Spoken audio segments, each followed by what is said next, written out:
Casimero Cuadro Alas kumpiyansa nga po na mas magaling siya at mas malakas dito nga po sa ating kababayan na si Marlon Tapales. And before that mga kaibigan, please don't forget to like and subscribe and pahit na notification bell for more boxing update.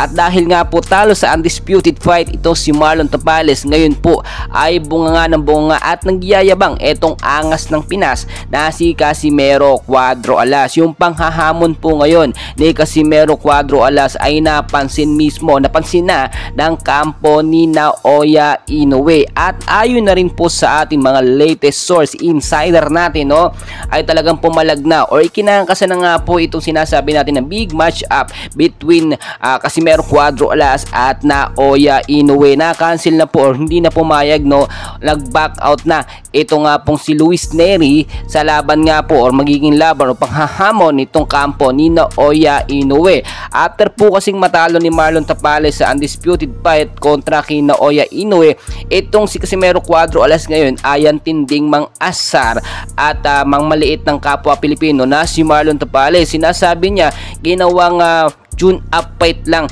itong si Marlon Tapales ni Naoya Inoue at talagang ang big match na hinihintay daw ngayon 2024 ay walang iba itong laban nga po ni Naoya Inoue at Casimero Cuadro Alas. May mga basher si Casimero ang sinasabi baka daw mangyari lang dito kay Marlon Tapales yung mangyayari dito kay Casimero Cuadro Alas. At eto po ang sinasabi natin, malabong mangyari po dahil kung makikita po ninyo handang-handa at talagang may laban ito nga pong si Casimero Cuadro Alas. Kung mapanood ninyo yung live nga po ni Marlon Tapales at Inoue, etong si Tapales puro depensa lamang ang ginagawa. Hindi daw po yun gagawin ni Casimero Cuadro Alas bagkos makikipagsabayan itong si Alas dito kay Inoue kagaya po ng ginawang laban itong si Nonito Donaire kay Inoue. Ang sinasabi natin, nabigyan na ng hint noon pa man ni Nonito Donaire itong si Casimero Cuadro Alas kung sakaling magkalaban o magkaharap sila sa mga dapat niyang gawin. Hindi po kasi nakinig, no, itong si Marlon Tapales sa mga itinuro sa kanyang diskarte.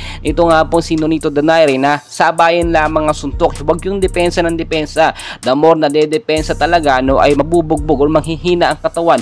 Yun po ang nangyari kay Marlon Tapales. At tignan natin mabuti, tignan nyo mabuti, no, yung gloves kasi na ginagamit ito si Inoue, mabigat-bigat po talaga. At yun yung sinasabi natin pandaraya nga na hindi po ipinakita sa publiko at sa press. Ang mangyayari po ngayon, sabayan ang gagawin ni Casimero Cuadro Alas para mapabagsak etong ang halimaw ng Japan na si Naoya Inoue. Wala nang ibang Pilipino tayong hinihintay ngayon na makakalaban o posibleng makatalo pa dito nga po kay Naoya Inoue. Walang iba kundi itong angas ng Pinas natin na talagang nantatrash talk, no, at hinahamong harap-harapan itong si Inoue na wag nang umatras ngayong 2024 big matchup nila yan. And please guys, don't forget to like and subscribe para ma-update ko kayo sa ating mga susunod na boxing update sa Pilipinas.